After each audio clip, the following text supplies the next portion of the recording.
Bom, estamos gravando. Sejam todos e todas muito bem-vindos para a nossa reunião do Laboratório de Narrativas Históricas. Hoje, nosso encontro de 11 de maio de 2021, nós temos uma participação muito especial, né, de um convidado que é um grande amigo meu, uma pessoa que eu admiro muito, é a pessoa que mais conhece de cinema que eu conheço, né, uma pessoa realmente que é uma referência cinematográfica para mim, é um grande amigo de longa data, desde a minha época da graduação. Nós fizemos a graduação no mesmo período, embora ele fosse meu veterano à época.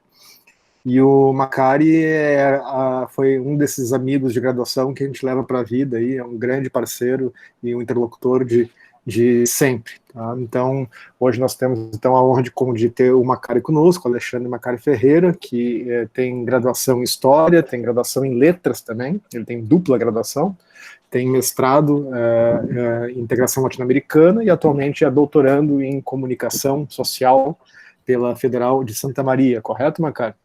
Correto, isso aí. Correto. E o Macari também é servidor público, ele é técnico administrativo da Universidade Federal de Santa Maria, né, e trabalha na universidade lá.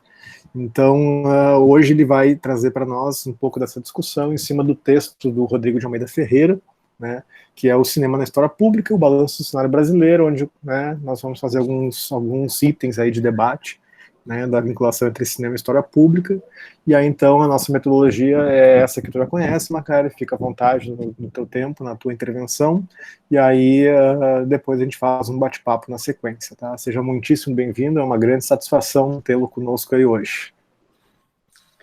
Beleza, então, obrigado pelo convite, pelas palavras, João Júlio, né? João Júlio sabe que desde a época da graduação, de faz algum tempo, João Júlio tem essa cara de novinho aí, mas não é tão novo assim não, pessoal, não se enganem, tá? Então, desde aquela época lá que a gente vinha trazendo sempre discussões, né, sobre história, mas eu colaborava muito mais com a questão do cinema, que de minha parte sempre foi o meu chão, ainda que eu nunca tenha realizado um filme profissionalmente, né, nunca tenha feito um filme. Teoricamente, a gente sabe muito. Agora, colocar isso em prática não é tão simples assim, envolve outras valias, né?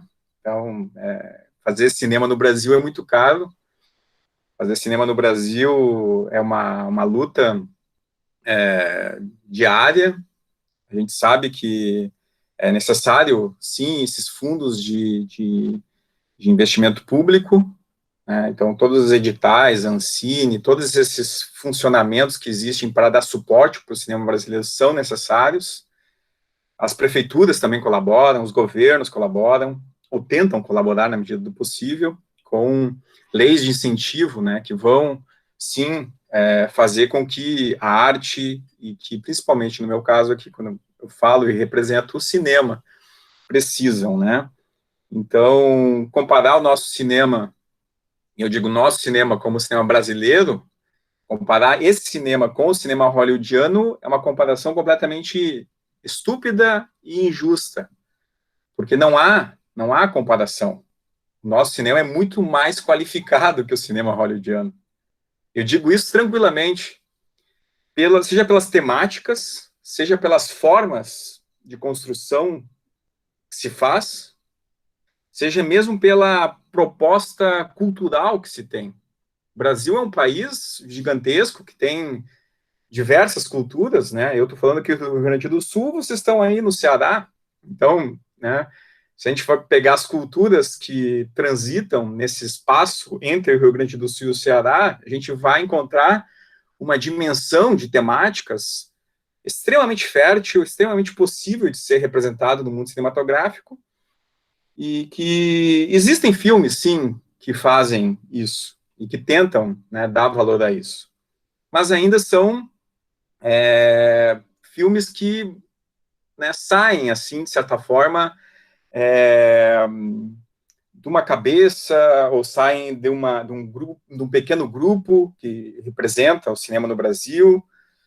Então, é muito difícil conseguir expandir esse universo, né? O que, claro, Hollywood, né, constituiu-se em fazer isso a partir de uma indústria formada há mais de um século, né, e que luta até hoje, né.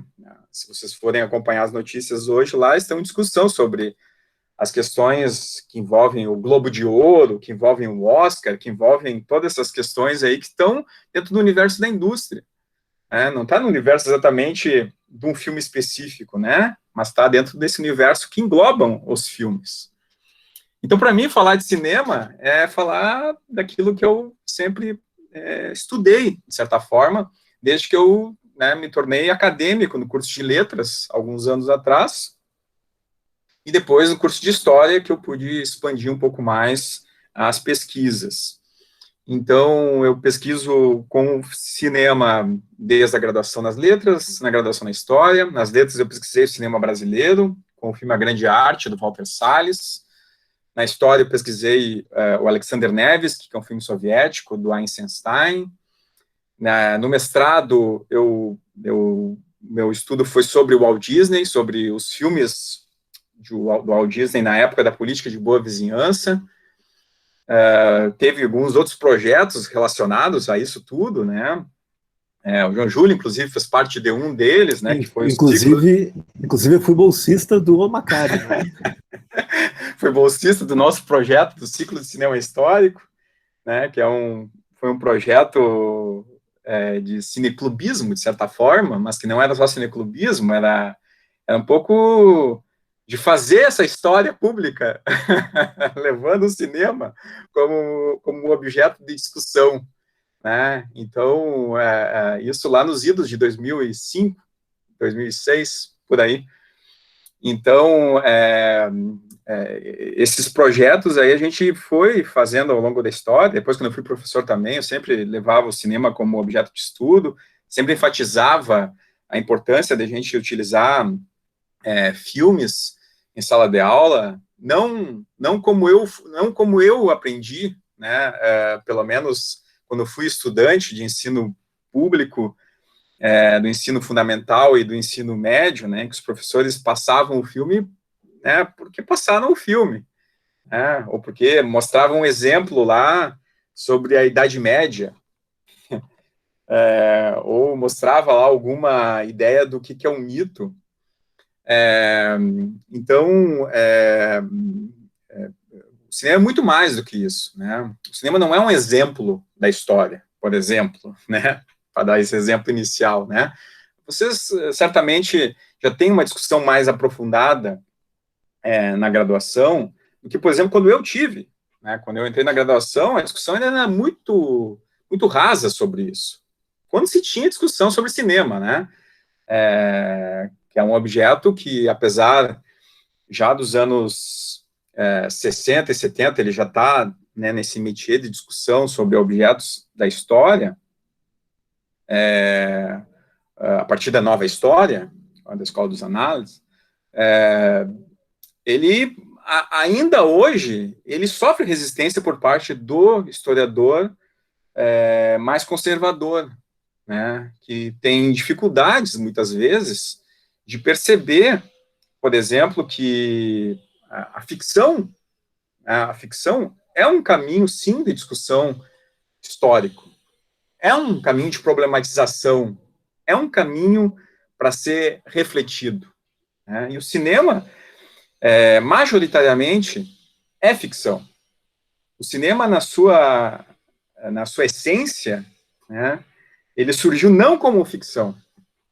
O cinema surgiu como a captura do real, né? Os primeiros filmes lá que vocês vão ter, fim do século XIX, eles têm esse interesse, o interesse justamente de, a partir das experiências da fotografia, captar o real e o movimento, né? E é isso que vai causar a magia inicial, que vai causar o espanto, que vai causar todo aquele burburinho que se tem daquelas histórias que se fala da primeira sessão de cinema, né, lá na França, no salão indiano do café, em Paris, em que muitas pessoas saíram correndo da sala quando viram um trem vindo na sua direção.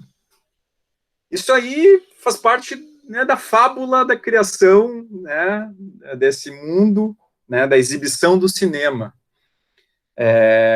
Não há registros, né, táteis sobre isso, né, não há documentação exatamente sobre isso. O que há são relatos, né, assim, esporádicos, né, alguns que se contradizem. Mesmo esse salão hoje, ele já não existe mais na França. Então, lá tem o café no mesmo lugar onde foi a exibição do café, mas não é o mesmo, né? O salão indiano já não existe mais. Então, assim, é algo que vai se transformando, né? E vai se moldando, vai se construindo uma espécie de mitologia dessa fundação também, né? E quanto mais distante o cinema vai se tornando, as histórias elas começam, né, a ter um poder maior, muitas vezes. E falo isso inicialmente para a gente ver que pensar o cinema é pensar algo que muitas vezes nós não estamos preparados para pensar. Seja por uma questão de formação, né, formação no que eu falo da época do ensino fundamental, do ensino médio, mesmo na graduação, não estamos preparados, por exemplo, para ver, para analisar uma imagem, para analisar uma sequência de imagens, para ver como que isso está relacionado a algo que eu tenho interesse. Esse algo pode ser a literatura, né? O Fabrício, nosso amigo, está aí presente, né, um grande leitor, mas pode ser também a história, né, que todos nós aqui estamos relacionados, como acadêmicos, né? Então, se a gente for pensar o cinema na sua grandeza, ele exige de nós uma preparação que é uma preparação que não se dá do dia para a noite. É uma formação que tu tens que ter a partir tanto de ver muitos filmes, e quando eu digo ver muitos filmes, são muitos mesmo, e não são só filmes que nós gostamos, né? Eu vou ver só filmes do Sylvester Stallone, porque eu vou pesquisar o Rambo, ou o Rocky Lutador, então eu só vou ver o Stallone, que é o que me interessa. Não, é negativo. Se tu vai analisar o Stallone, tu vai ter que ver outros atores que antecederam o Stallone, por exemplo, e que, de certa forma, inspiraram o Stallone. Mesma coisa a questão do Rambo. Há outros filmes que antecedem lá o Vietnã, os problemas no Vietnã, há outros filmes sobre isso. Sobre boxe, então, nem se fala, né? O boxe é o esporte foi mais representado no cinema até hoje. Então, ver filmes não é só uma questão de gosto para quem estuda, né? Claro que se eu vou pensar assim do ponto de vista final de semana, né, tô aqui com a patroa, né, vou assistir a um filme, aí é uma questão de fruição, né, uma questão de fruição, aí sim, você pode dar, né, o benefício do gosto, né, assistir algum filme que tem o seu, né, o interesse.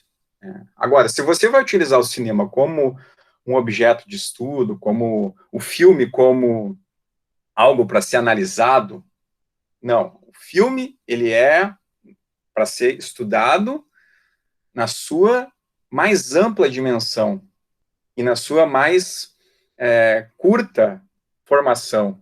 Ou seja, o frame. É do frame a todo o universo cinematográfico. Então, pensar o cinema é ter isso em mente. Né? Pensar o cinema como objeto de estudo é ter isso em mente. E eu digo isso porque eu tive experiências de orientação em que os nossos estudantes não queriam ver outros filmes. Eles queriam só assistir aquilo que era o objeto de estudo dele, ou seja, não é exatamente alguém que ama o cinema, que valoriza o cinema, que está ali querendo ser um pesquisador sobre o assunto. É alguém que quer passar na graduação, né? E eu sempre né, motivo, assim, tento levar isso, de que nós temos que nos doar ao máximo para aquilo que a gente está estudando naquele momento. E se doar ao máximo é ir além daquele objeto específico ali, né, que a gente está observando. Eu fiz isso, pelo menos em todos esses períodos aí que eu falei para vocês, né, quando eu estudei o cinema soviético, eu analisei um filme, Alexander Nevsky, do Sergei Eisenstein. Todos os filmes do Sergei Eisenstein. Eu assisti outros filmes soviéticos. Eu vi outros filmes que falavam sobre a questão da União Soviética na Segunda Guerra Mundial. Né? Isso que o filme fala sobre o Alexander Nevsky, que é um sujeito da época do medievo russo, né? Mas que faz alusão justamente à questão da participação da União Soviética na Segunda Guerra Mundial, ou nos antecedentes disso, né? Já que o filme ele tem um pouco essa pegada que antecede. Então, assim, se a gente for pensar, eu até preparei alguns slides, não sei se é o caso de apresentar, João, né? Talvez eu possa... Eu vou apresentar aqui alguns slides para vocês, até para não ficar só com a minha fala aqui, né? Porque senão pode ficar meio chato também, né? Então, apresentar a tela inteira, né? A tela inteira.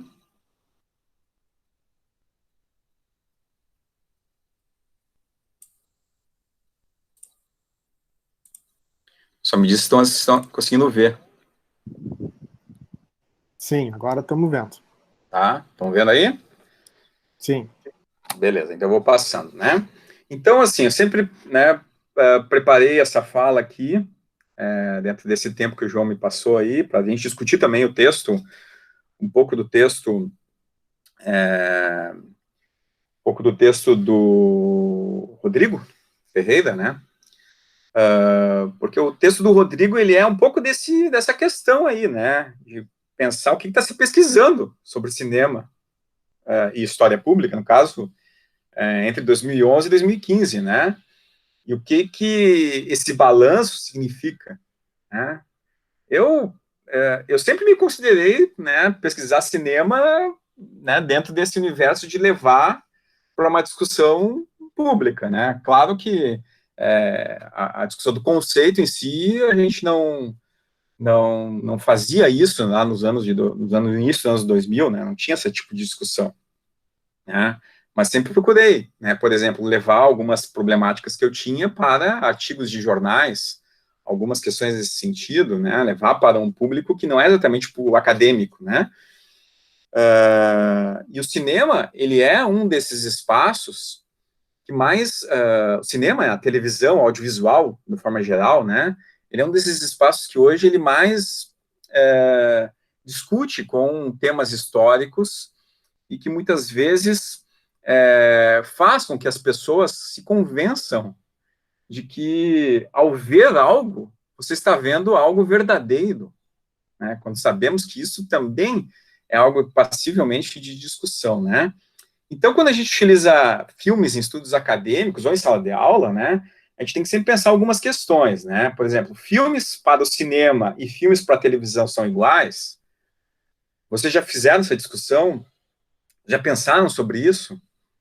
Né? E quando eu digo filmes para o cinema, é tanto longa-metragem, quanto curta, quanto filmes seriados.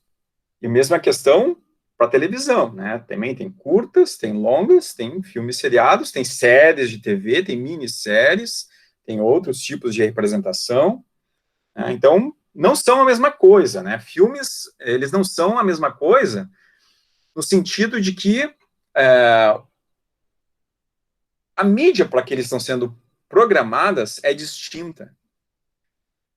Quando a gente fala hoje, né, do streaming, fala da Netflix, da produção da Netflix, a Netflix produz filmes pensando no cinema ainda.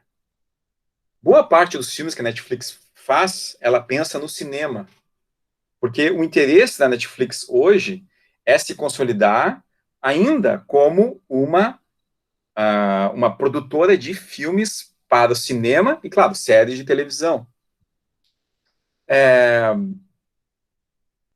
Mas se a gente for pegar um filme que está passando na televisão e foi feito para o cinema, como é que funciona?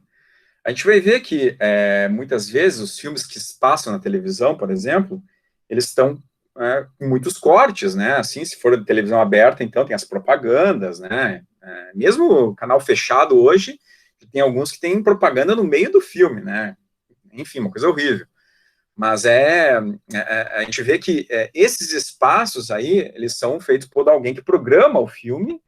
Às vezes ele corta o filme, ele tira algumas partes, algumas sequências do filme, para que dê dentro do tempo da programação da televisão, né? A televisão tem lá toda quadro de programação. Cinema não, cinema, né? O filme tem 3 horas e meia, 3 horas e meia. Se o filme tem um intervalo, alguns filmes tinham intervalo, antigamente era muito mais comum, né? Mas hoje alguns filmes ainda programam lá um intervalo, né? Aí se faz um intervalo de 10 minutos, sai, volta, né? Então tudo isso, ok. Então, assim, pensar filmes para o cinema e pensar filmes para a televisão é pensar dois tipos de produção distinta, tá? É a primeira questão que eu quero deixar claro. O documentário é mais verdadeiro que a ficção? Essa é aquela discussão velha, né? Ou seja, o que é verdade, né? Então, é uma discussão muito longa, muito extensa, a gente não vai entrar aqui nesse mérito, né? Mas pensar o documentário como mais verdadeiro que a ficção é um engano, que muitas vezes o professor leva para o aluno. Dizer que, vamos ver no documentário porque a gente vai ver realmente como aconteceu tal coisa. Não, porque o princípio de construção do documentário, ele também segue os princípios da construção de um filme, ou seja, com edição, às vezes com um narrador, né, com trilha sonora, né, mesmo que tu tenha lá um entrevistado, né, imagens de arquivo, né, as imagens de arquivo elas são usadas pelo documentarista conforme o seu interesse, né, então hoje tem uma discussão muito grande sobre a questão do documentário, nos debates sobre memória, né, quando saiu o filme da Petra Costa, né, o Democracia em Vertigem, né, inclusive que ela faz algumas mudanças em algumas fotografias, né, porque ela diz que a mudança que foi feita na fotografia é como a fotografia tinha sido feita, né, na época. Ou seja, né, ela faz algumas mudanças que são discussões, inclusive, para pensar a questão ética do documentarista, bem problemáticas. Então, a discussão sobre documentário ser mais verdadeiro que a ficção é uma ilusão, né, que se tem. Se o documentário ele traz mais verossimilhança para o espectador, aí também vai depender muito do universo do que está sendo documentado, né? Esses dias eu assisti lá o Professor Polvo, não sei se alguém assistiu esse filme, mas o filme se passa basicamente dentro d'água, né? O sujeito que está lá seguindo um povo, que cria uma relação de amizade e tal, que aprende com o povo e tal, e tal. Olha, eu não tenho nenhuma relação com o mundo aquático, né? Mas assim, eu aprendi muito com o filme.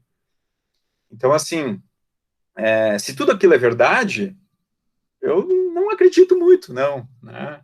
Aquela amizade lá verdadeira que se estabeleceu foi assim tão genuína. Em todo caso, né, o filme ele constrói isso de uma forma muito bonita, né? Isso não tem como negar. Então, né, tem que ver o documentário também como cinema. Né? A gente muitas vezes não vê o documentário como cinema, não vê o documentário como filme, né? Vê o documentário como documentário e o filme como a ficção, no caso. Né? E ambos são filmes. E pode ser longa, curta, tá? Não estou falando da questão da metragem aqui. Estudar a história narrada no filme é estudar o roteiro? É claro que não, né? Estudar o roteiro é um outro tipo de estudo, tá?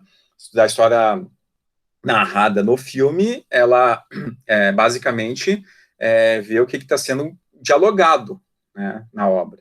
Porque o roteiro ele traz muitas outras informações, né? Inclusive informações de cunho de posicionamento, de como as personagens estão olhando, né, como que elas estão atuando, muitas vezes.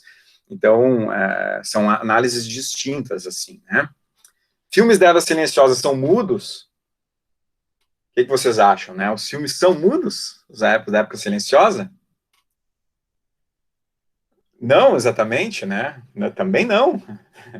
Muitos filmes, eles são falados já naquela época, e há, inclusive, capturas de som, né? Só que as capturas, elas não são sincronizadas, né? Junto com a película, né? Que essa é o grande boom ali que se dá no desenvolvimento do cinema sonoro, né? Essa captura, né? Junto, né? Que se tem. E é uma dificuldade muito grande, né? Eu estou revendo agora a filmografia do Hitchcock, estou na fase justamente de transição do cinema silencioso para o cinema falado, e é uma dificuldade ali nos anos 30, né, que se tem na Inglaterra, de conseguir fazer com que o som seja limpo, né? Há muito barulho, a gente vê as pessoas batendo com a boca no microfone, ou dando tapa no microfone, algo, né, assim, que a gente vê que falta, né, em filme do Hitchcock, tá? Ou seja, o cara que tem domínio da técnica, já naquela época.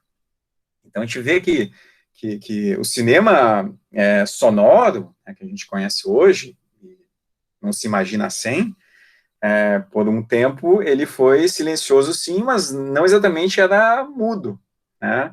Inclusive, o próprio uso do som, né, mostra que não há exatamente essa ideia, né, do silêncio completo, né? A própria ideia das cartelas que estão lá, né, colocando a fala dos personagens, mostra que aquilo ali é um diálogo, né? Aquilo ali é uma expressão oral, ainda que esteja, né, textualizada. Então, temos que abrir um pouco essa mente, né? Questão do uso do preto e branco como opção estética, né? Hoje pode ser, sim, né? Hoje pode ser um uso estético, mas não necessariamente também, pode ser também uma questão de valor, né? Por muito tempo, fazer filmes em preto e branco era mais barato do que fazer filmes coloridos, então também pode ser uma questão financeira, tá? O blockbuster é mero enlatado norte-americano? Essa aqui é uma pergunta que me fizeram uma vez, querendo assim, vamos ver, o cara ali que vê muitos filmes hollywoodianos, vamos ver o que ele vai falar sobre isso, né? E eu não tenho problema algum de falar sobre cinema hollywoodiano, porque eu já vi muito cinema soviético também, então, para mim isso não funciona, tá? Esse tipo de pegadinha não funciona. Agora, o blockbuster, ele é algo que começou, sim, nos Estados Unidos, né, nos anos 70, dentro de uma ideia de uma reinvenção de uma indústria cinematográfica, dentro de uma criação, inclusive, de uma mobilização de outras partes da indústria, não só cinematográfica, por exemplo, o crescimento das redes de fast food, né, fez com que alguns objetos começassem a aparecer, né, nesses cenários. Por exemplo, o filme Tubarão, né, que é um dos grandes nomes do blockbuster, um dos primeiros grandes blockbusters, né. Ainda que o Poderoso Chefão também tenha sido um grande blockbuster, né, quando foi lançado, porque também ele gerou um aumento recorde no número de vendas de livros, né, da época. E foi algo, assim, incrível, assim, né. Então, assim, a forma como a gente vai pensar o blockbuster também vai muito, assim, da forma como a gente quer criticar o cinema norte-americano, como algo negativo, tem seus problemas, evidentemente que tem. A gente é educado pelo cinema norte-americano, essa é uma verdade. Eu valorizo muito o cinema brasileiro, né, mas eu sei que se a gente for pensar o cinema como um todo, a gente ainda vai ficar preso a essa ideia de que o nosso cinema é o cinema estadunidense, não é o cinema brasileiro. Eu digo isso porque o que está passando nas salas de cinema do Brasil, majoritariamente, são filmes hollywoodianos. São filmes da Marvel, né, filmes da Disney, são filmes desses grandes conglomerados, né, e não dá para culpar só os donos das salas de cinema, que eles querem justamente se manter vivos, né, mas, né, tem que se fazer um meia-culpa também, para pensar que a nossa indústria cinematográfica, ou o nosso cinema, né, já que não há uma indústria exatamente, ele, né, acaba sendo vilipendiado por essa produção que vem de fora, e que acaba, né, tomando conta. E o espaço que se tem é, né, mínimo. Então, o blockbuster médio lotado norte-americano depende muito da visão crítica que tu quer dar, tá? E aí a pergunta que eu mais recebi ao longo dessas minhas jornadas foi se todo filme brasileiro tem nudez e sexo. E é aí que eu venho, né, problematizando posteriormente, que a gente não conhece o cinema brasileiro, né? O que a gente conhece é o período da pornochanchada do cinema brasileiro, que se difundiu na época da ditadura civil-militar, que teve um sucesso de bilheteria bem considerável, né? Eles tinham até mais espaço nas salas de cinema, mas veja, muito mais espaço pela deficiência do cinema hollywoodiano em conseguir expandir esses universos para cá, do que exatamente ocupar as salas, né, por o mérito ou pela qualidade cinematográfica em si.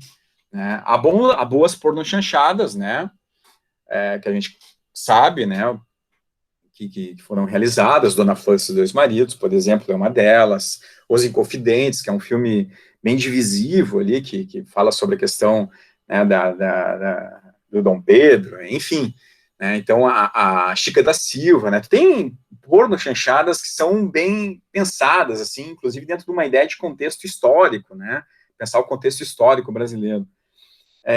Mas, na maioria das vezes, a gente tem essa visão deturpada de que, falou de cinema brasileiro, falou de mulher pelada, né, ou falou, né, de alguma baixaria que vai ter, né, e essa é uma imagem que, de fato, assim, é muito difícil de ser ajustada se a gente não tiver um pensamento educativo sobre o cinema brasileiro. E o pensamento educativo é ver filmes brasileiros, para começo de conversa, né? Então, eu tinha feito essas 3 divisões, mas eu vou passar bem rapidamente, porque não vai dar tempo de fazer muito profundamente todas elas, tá? Então, entender o cinema brasileiro, depois compreender um pouco as relações cinema e história, e pensar a pesquisa que envolve memória, cinema e história pública. Então, entender o cinema brasileiro é pensar, como eu falei, toda essa dimensão que vai desde lá dos primeiros experimentos. São poucos filmes que se tem naquela época do cinema, do primeiro cinema, né, do cinema da captura inicial dos filmes, que foi feito lá no fim do século XIX. São algumas imagens muito prejudicadas, assim, algumas que estão lá na Cinemateca Brasileira, que está fechada, né, que aliás, está fechada e está fechando para sempre, né, porque se em alguns anos, eu digo isso assim, daqui a 1 ou 2 anos, não se voltar, vai se perder boa parte do que tem de filme lá, porque depende de investimento para que se mantenha aquilo lá funcionando, né? As películas, elas são muito sensíveis, ok, boa parte foi digitalizada, mas o que está em película se perde, né? Se deteriora muito facilmente. Isso se não ocorrer incêndios, o que é algo muito mais danoso ainda, que já ocorreu no Brasil vários, né? Muito filme se perdeu já pelos incêndios. Então, entender o cinema brasileiro é pensar na importância da Cinemateca Brasileira, né? Começar por aí, e também pensar em todas essas jornadas que se tem, desses períodos que eu elenquei aí, tá? Que é a fase do cinema inicial, né, o cinema silencioso, ciclos regionais que estão dentro desse período, né, tem lá o ciclo Cataguases, que é o mais famoso lá em Minas Gerais, tem o ciclo de Pelotas aqui, que é famoso também no Rio Grande do Sul, né, tem o ciclo de São Paulo, do Rio de Janeiro, de Recife, né, no Ceará eu não estou lembrado se tem um ciclo específico, né, mas deve ter, porque no Brasil vários ciclos foram disseminados. Mais tarde, né, o desenvolvimento de alguns tipos de filmes dentro da política de boa vizinhança, que aí já é essa inserção, né, do cinema hollywoodiano aqui, né, tem a imagem aí da Carmen Miranda e do Zé Carioca, né, o Zé Carioca, que é um personagem criado, né, dentro desse contexto de política de boa vizinhança. os filmes da chanchada e da era de estúdios no cinema brasileiro, né? Nós tivemos estúdios no Brasil, um estúdio muito famoso no Rio de Janeiro, o estúdio da Atlântida, por exemplo, fez várias chanchadas incríveis, assim, com Oscarito e Grande Otelo, que foram muito criticadas, né, posteriormente, por serem meras paródias de filmes hollywoodianos. Eu sempre digo que fazer paródia é tão difícil quanto fazer um filme original, porque fazer paródia, tu exige que o espectador tenha pelo menos visto lá a referência antes, né, para que ele entenda a piada que está sendo feita, né, e as chanchadas faziam isso de uma forma muito efetiva.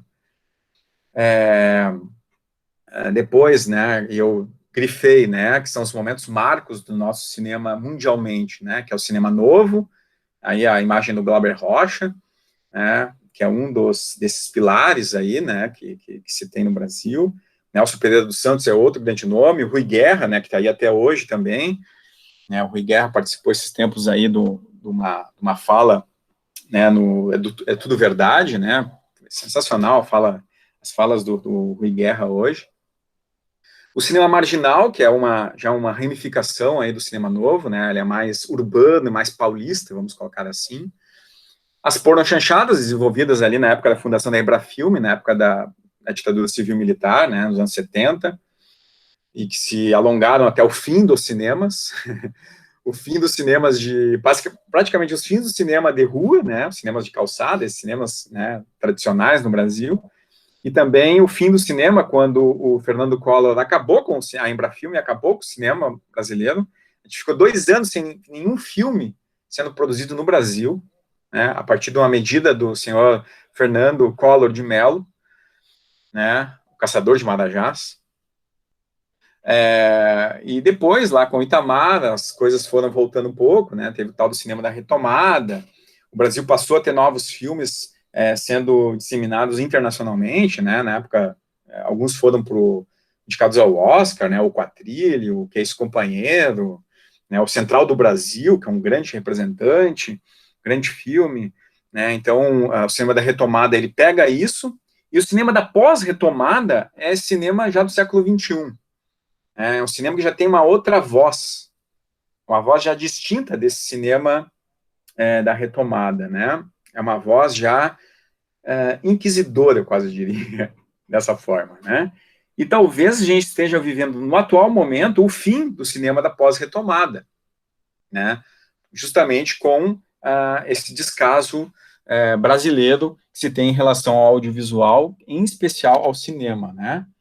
Aí coloquei, né, alguns itens, né? Depois desses slides eu posso deixar com orgulho para vocês terem um acesso, né? Alguns temas mais recorrentes hoje, né? Por exemplo, né? As cinebiografias históricas, né? A gente tem muitas sendo feitas hoje, né? Inclusive o Marighella, né? Tive a oportunidade de assistir o filme agora sábado. O filme que é um soco no estômago, assim, né? Claro que tem seus problemas do ponto de vista narrativo, na minha visão, pelo menos, mas o filme, ele é fundamental hoje. É um desses filmes fundamentais, assim, que tem que ser vistos. Outras abordagens, né, a infância, as questões de gênero, né, e um filme muito bom também esses tempos, que foi o Valentina, né, que é um filme belíssimo, filme mineiro, se não estou enganado, né, a origem desse filme também, né, a questão do Nordeste, né, que ainda é presente, né, recorrentemente na nossa filmografia, né, até o próprio Bacurau trabalha muito isso, né, a questão da violência urbana, né, presente totalmente, né, para além do Tropa de Elite, né, ou do Cidade de Deus, né, a violência urbana, ela é um tema que está sempre presente aí nos nossos filmes, né, e o cinema de resistência, né, que acaba sendo esse cinema que a gente vê que vai sendo minado muitas vezes por essas censuras veladas que são feitas hoje em dia, tá? A questão da distribuição, né, um outro ponto forte, né, a importância do streaming nesse ponto, né, porque se a gente pensar o streaming hoje, ele viabiliza justamente, né, a projeção dos filmes, né, se não for o streaming hoje, Eu falo streaming tanto esses que são essas assinaturas, né, quanto as aluguéis, né, os vídeos on demand. Se não fossem eles hoje, né, estaria vendo o quê, né, de novo?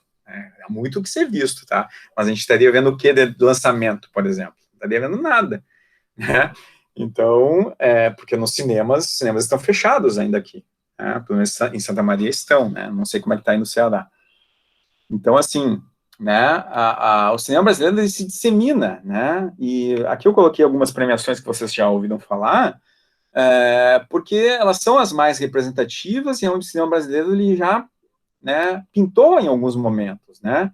Vejam, esses 8 filmes aí foram os filmes brasileiros indicados ao Oscar na história. São só esses, né? Em qualquer categoria, tá? Então lá, Pagador de Promessas, melhor filme, foi indicado a filme estrangeiro, Quatrilho também, o Four Days in September, que é esse companheiro também, o Central Station também, Uma História de Futebol, indicada a curta-metragem, de ficção, Cidade de Deus foi indicado a 4 prêmios, né, direção, edição, fotografia, e teve mais um, que eu não me recordo agora, né, o Menino e o Mundo, indicado a melhor animação, e Democracia em Vertigem, indicado a documentário. Então, veja, né, há muitos filmes brasileiros sendo produzidos, lançados e tal, mas que chegam ao Oscar, por exemplo, são poucos, né? Então, a gente sabe que o Oscar ele não é só qualidade do filme, ele é também campanha, ele também tem outros fatores, né? Mas, será que tem alguns filmes brasileiros tão bons que não poderiam ter já ganho esse prêmio? Eu não tenho dúvida que pelo menos uns 3 ou 4 já poderiam ter ganho, tá? Mas aí é uma questão pessoal, porque assim, a gente vê aqui outros festivais representativos, né? Lá a gente teve as premiações, né? E aqui a gente tem os festivais, né? É uma outra vibe, né? E veja quantos filmes brasileiros nós temos, muito mais, né? Nós temos, assim, uma amplitude muito maior, né? Então, aqui só para pegar um de Veneza, né? Eles usam Black Tie, por exemplo, né? Ou o Babenco, né? Que venceu o prêmio de documentário no Festival de Veneza na última vez que teve a premiação. O Festival de Cannes, por exemplo, né? Tem o Bacurau aí que venceu um prêmio do júri.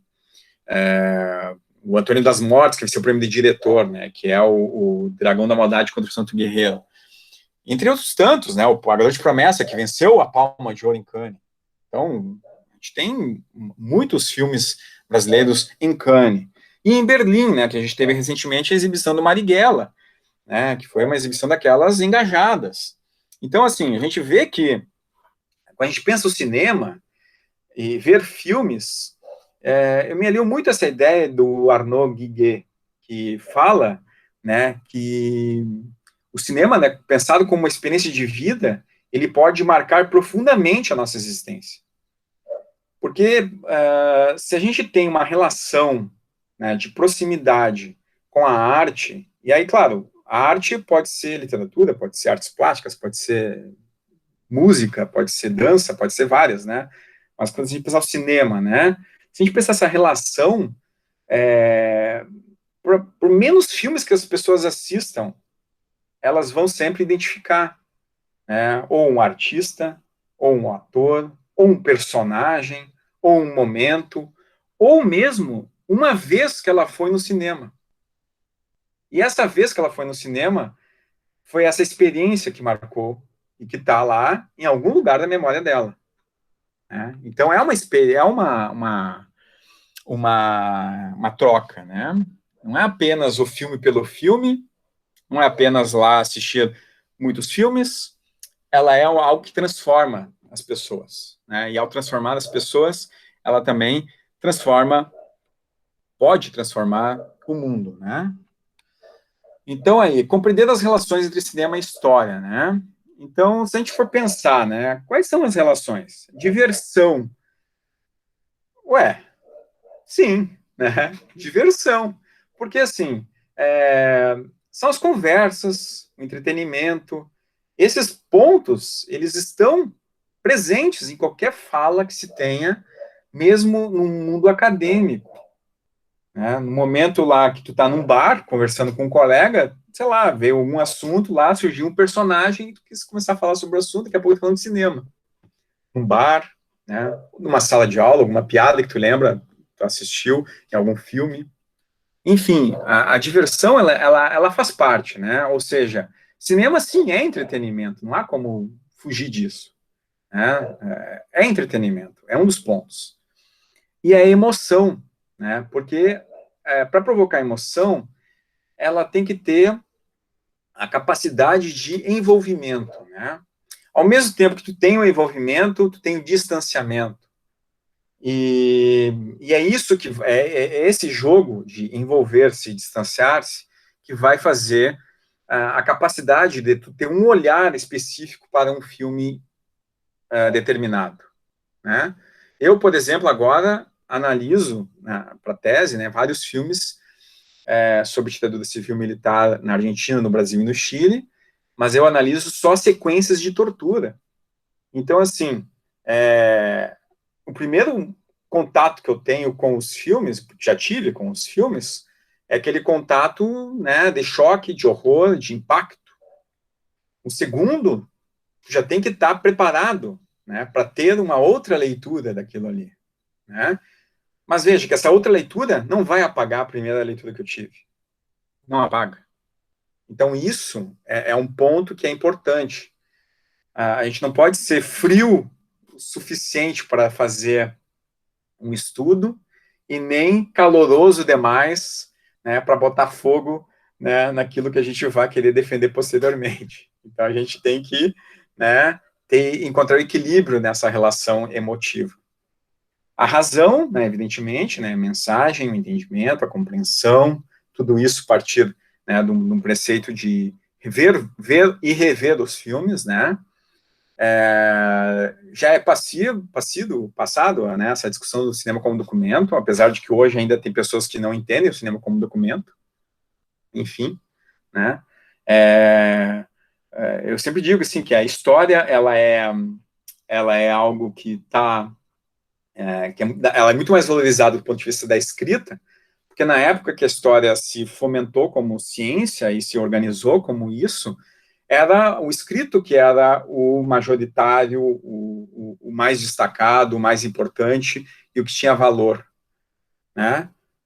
Porque se fosse o audiovisual, a história hoje ela seria toda feita a partir de audiovisual. Essa é uma brincadeira que eu, né, lanço para as pessoas aí pensarem, né? Até porque hoje, se a gente for ver, né, o impacto que tem lá o YouTube, né, nas pessoas, o impacto que tem a fala de um professor numa sala de aula, a gente vê que muitas vezes o YouTuber está levando vantagem nessa história aí, né, nessas problematizações.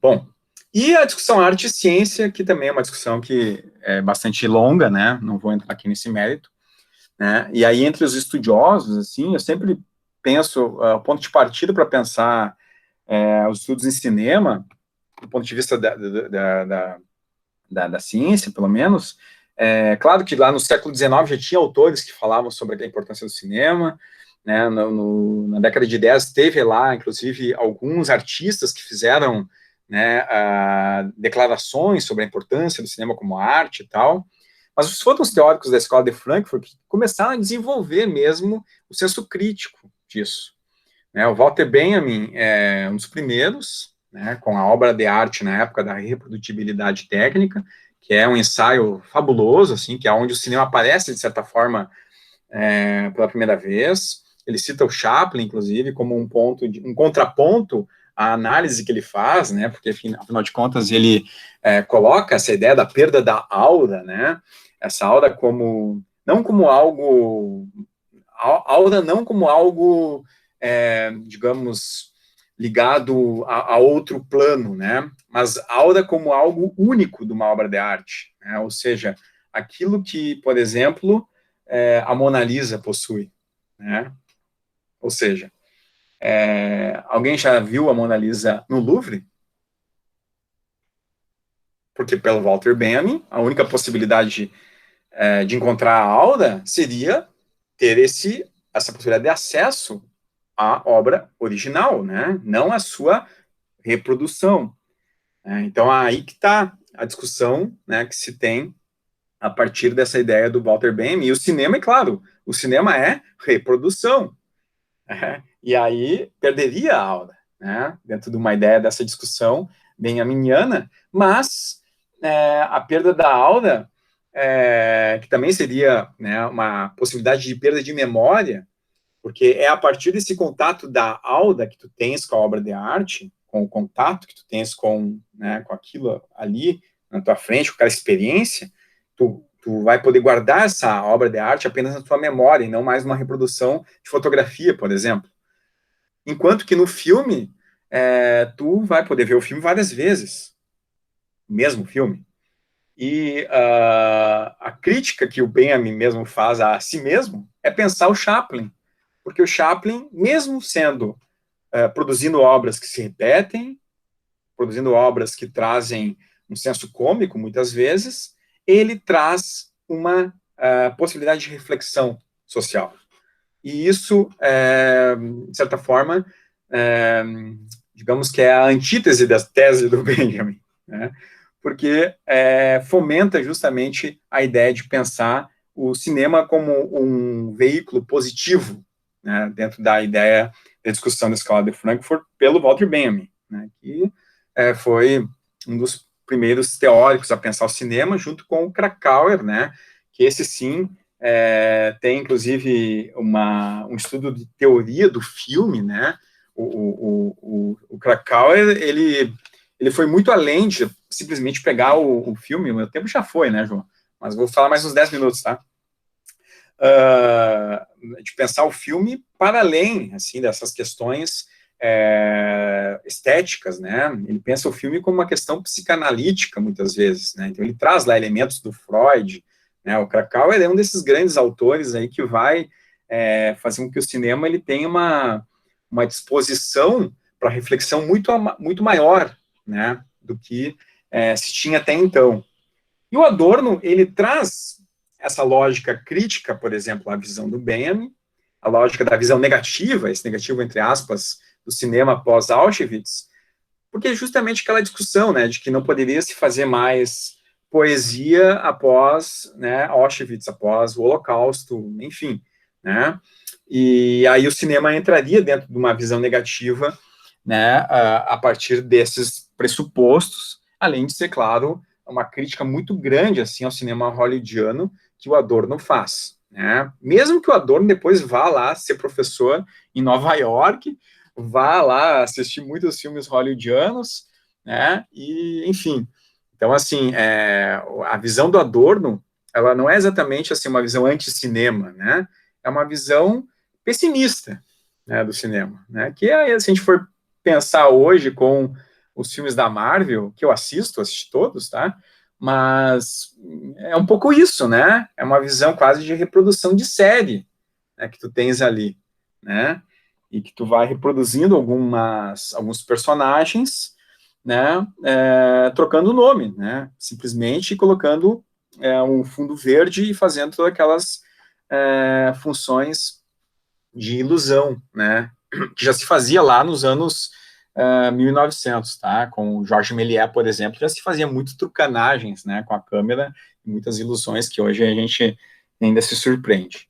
A política dos autores também, mais tarde, ali nos anos 50, com os cahiers do cinema, né, que vão pensar a ideia de um cinema de autor, né, o Hitchcock como autor, enfim, o Glauber Rocha como autor, né, outros cineastas aí como autor, né, porque quem assina o filme, né, um filme é feito com muitas mãos, com muitos olhares, com muitas discussões, né, quem assina o filme geralmente é o diretor, mas ainda hoje há muita mão do produtor também do filme, né? O produtor é o dono do filme. Ou seja, sem o dinheiro da produção, não rola filme. Então, é sempre um olhar que você tem que se ter, assim, quando a gente vai pensar o cinema, né? Tem lá uma lógica de criação estética, criativa, que pode ser a do diretor, mas tu tem, né, o dono do filme, que é o produtor. Aí tem alguns autores que são importantes, né, o David Bordwell, eu sempre recomendo que vocês, quando puderem ler, leiam, né, para pensar um pouco sobre a narrativa cinematográfica, essa ideia da representação, a ideia dos atos, né, o livro A Arte do Cinema, uma introdução, é uma introdução, mas é uma daquelas introduções bem longas, né, que a gente tem, saiu pela Unicamp e pela EDUSP recentemente, vale a pena, né, dar uma conferida nesse autor, nesse livro. E aí, claro, né, fica aqui minha homenagem ao Marc Ferrot, que faleceu alguns dias atrás, né, que é o primeiro grande pensador do cinema do filme como um documento histórico, né, pensar também o filme como uma contra-análise da sociedade, né, que é uma discussão que eu gosto muito que seja feita ainda hoje, né, claro que alguns elementos ali podem ser aprimorados hoje em dia, né, mas o filme, sim, ele tem esse poder de contra-análise, né, tem a análise, né, feita muitas vezes por historiador, e tu tem uma contra-análise feita por um artista, né, então essa é uma das percepções originais aí que o Marc Ferrot traz para a gente refletir, né, o cinema e a história. E também a época de produção do filme, né, ou seja, recentemente a gente passou pelo cancelamento aí do E o Vento Levou, né, um filme de 1939, e aí o pessoal vai cancelar hoje, ou seja, é um filme passível de ser cancelado, né, veja, né, o filme ele não pode ser cancelado, nem os filmes nazistas devem ser cancelados. Então, assim, a gente muitas vezes cancela, né, com aquela ideia de cancelar para esquecer. E não, a gente não pode esquecer. A gente tem que, né, discutir, refletir, né, porque se a gente cancelar, vai surgir daqui a pouco um novo E o Vento Levou, né, e aí vai ser muito pior. Né, e a ideia de ser sempre pior, ela é verdadeira, né? Assim como os filmes nazistas, tá? Que existem hoje ainda presentes aí, né, no nosso cinema brasileiro, inclusive. Tá? Depois, se alguém quiser discutir algum aí, a gente pode pensar. A Michelle Ani também, pensar o testemunho das formas de agir, né, pensar e sentir uma sociedade, né, o cinema como esse poder, né, vou passar um pouco mais rápido, porque eu quero chegar aqui nesse sujeito aqui, que é o que mais vem discutindo-se ainda hoje, né, se a gente pensar esses teóricos vinculados a uma corrente dita pós-moderna, né, que é um termo que eu uso porque, né, recorrentemente se tem utilizado, mas eu penso o Robert Rosenstone para além disso, ele muito mais do que só trabalhar com cinema e história, ele foi consultor de filmes, né, ele foi o consultor do filme Reds, por exemplo, do Warren Beatty, que é sobre justamente, né, as jornadas do John Reds lá durante a elaboração, né, da Revolução Russa, né, em que o John Redd foi cobrir, né, e o Rosenstone é um estudioso disso, né, e ele vai além, né, ele consultou, foi o historiador responsável pelo filme, então teve toda essa prática, né, e aí o Rosenstone incita justamente as vantagens de pensar narrativa cinematográfica em relação ao discurso textual, né, porque, assim, tem pessoas que são mais visuais, tem pessoas que são mais textuais, então também tem isso. Não vamos cair no engano de que a pessoa vai aprender mais com o filme do que aprender mais com o livro. Não, acho que se aprende com os dois, né? Agora, aprender mais, aí vai muito do interesse que tu dá para qualquer um dos objetos que tu está analisando, né, ou estudando. Então, as possibilidades de pensar o cineasta autor, né, o cineasta historiador, que o Rosenstone colocava, era muito mais essa ideia de pensar a escrita da história com imagens, né, que inclusive, né, o próprio Rodrigo Ferreira, né, coloca ali no início, né, uma das autoras ali que ele cita, a Ana Mauá, né, tem um conceito que ele fala sobre a escrita videográfica, né? Essa escrita videográfica nada mais é do que pensar um pouco isso, pensar um pouco essa ideia de produzir um filme ou um documento a partir de todas as dimensões possíveis, das dimensões orais, das dimensões sonoras, das dimensões visuais, né? Então é pensar essa forma, né? Dessa maneira. Claro que ele amplia isso para ficção, por exemplo, né? Ele coloca o Oliver Stone como um cineasta historiador, né? E assim, lendo e vendo a observação dele, é difícil dizer que não, viu? Procurem ler o artigo que o Rosestone fala do Oliver Stone, historiador. Né? É bem instigante. E aí pensar, por fim, aqui, antes de entrar para a nossa discussão, uma pesquisa que envolve memória, cinema e história pública, né? Hoje nós temos muitos temas aí que são recorrentes, né? Escravidão, se a gente for pensar, os temas de história, né? A escravidão é um dos temas menos representados no cinema, né? A gente pode contar nos dedos quantos filmes tematizam escravidão, ainda hoje, né? E é um tema tão, assim, importante de ser pensado, né? Se a gente for levar, assim, para entender exatamente o que foi as dimensões da escravidão. E por que ele é tão pouco estudado, né? Primeiro porque tem poucos filmes, né? São poucas representações, né? Ainda que tenha muito estudo historiográfico sobre o assunto, né? A gente tem pouca ficção que vai trazer dimensões de reflexão sobre a questão do escravo. Então, isso é um dos pontos, assim, para ser pensado, por exemplo, num desses temas, né? Escravidão, pensar temas históricos, né?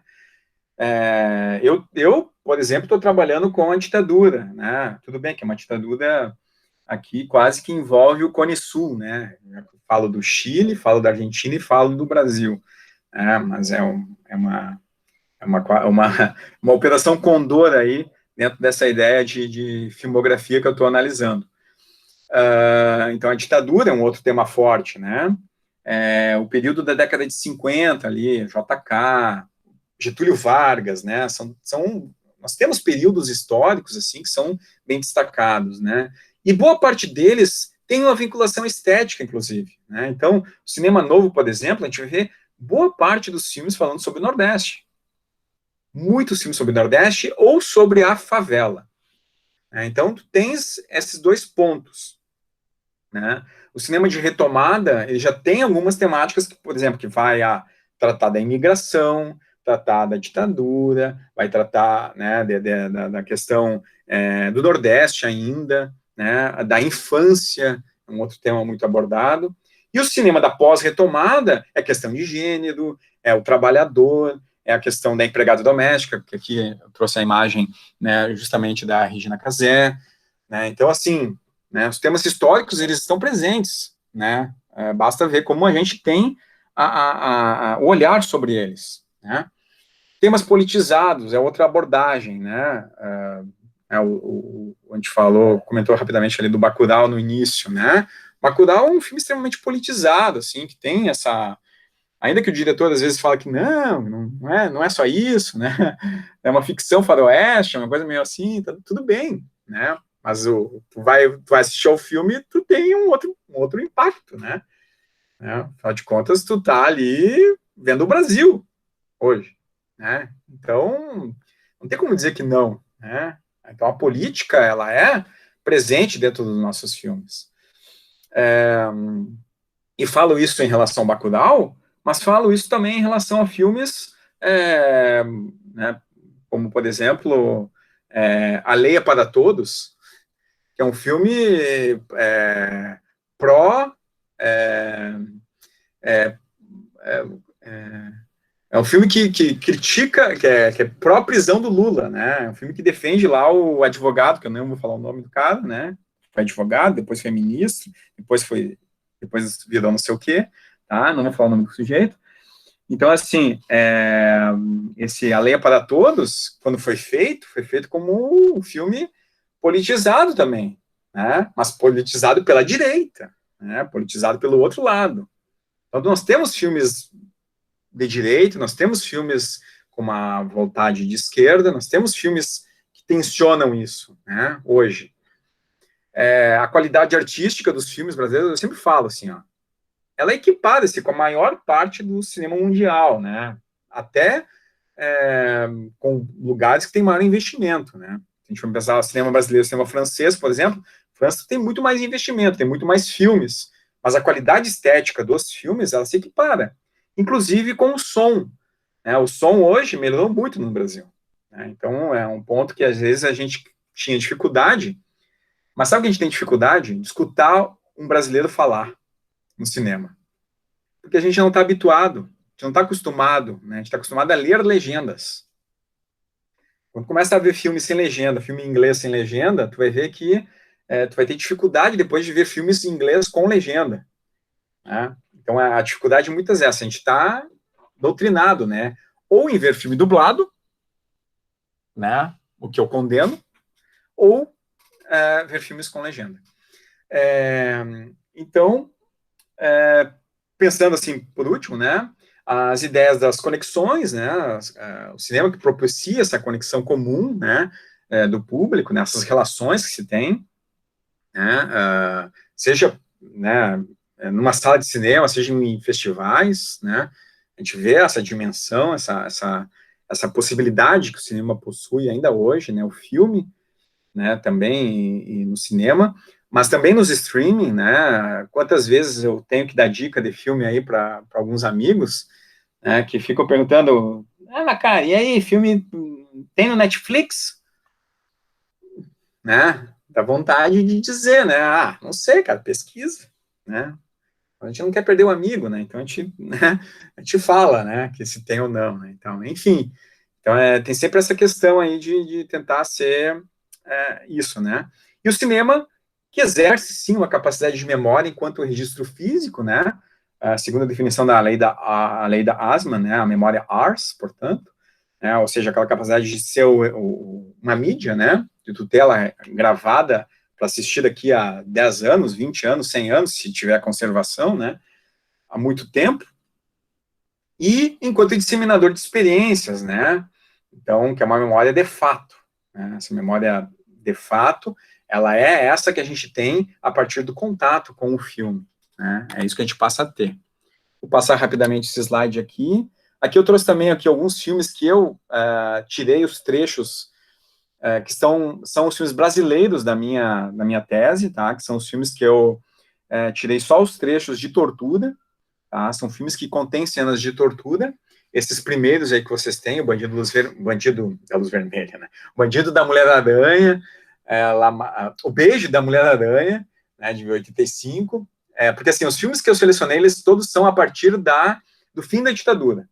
Então, não tem, por exemplo, Pra Frente o Brasil, que é um filme de 82, é um filme que tem cena de tortura, mas ele não entra porque ele ainda é no período da ditadura. Então, como a minha ideia é pensar um pouco de como que como se trabalhou a memória da tortura a partir, né, do fim da ditadura, eu começo com registro a partir dos filmes que estão ali no início, né, em 85 até 2020. No caso, 2019, que foi o Marighella, que é o último que está aí presente dentro desses que tem cenas de tortura, tá? Então, esses primeiros aí são filmes com cenas de tortura, tá? Até o Simonal, e depois A Memória que Me Contam, o Hoje, o ano que meus pais saíram, né, de férias, são filmes que não têm cenas de tortura física, mas tem cenas de tortura psicológica, né? Então, eu analiso também a tortura por esses dois prismas, né? A física, e que no caso do Brasil é muito mais presente, interessante até pensar isso, né? Porque tem tanta cena de tortura em filme brasileiro que, olha, é difícil acreditar que as pessoas acham que não tem existido tortura, viu? Então é um pouco pensar como se agiu, como que se trabalhou essa memória a partir dessas representações, aí dialogando também com a Argentina e com o Chile, tá? Também vou deixar alguma bibliografia para vocês depois irem atrás, aí estão algumas redes que eu tenho, e agradeço aí também essa oportunidade, né, de trazer essa fala, que se alongou muito, né, João? Não teve problema, Macari, foi uma aula fantástica aí, nós que agradecemos a tua participação e a tua colaboração aí para nos presentear com essa excelente reflexão, tá? Eu vou encerrar a gravação e a gente daí continua o nosso debate, tá ok? Então, encerrando.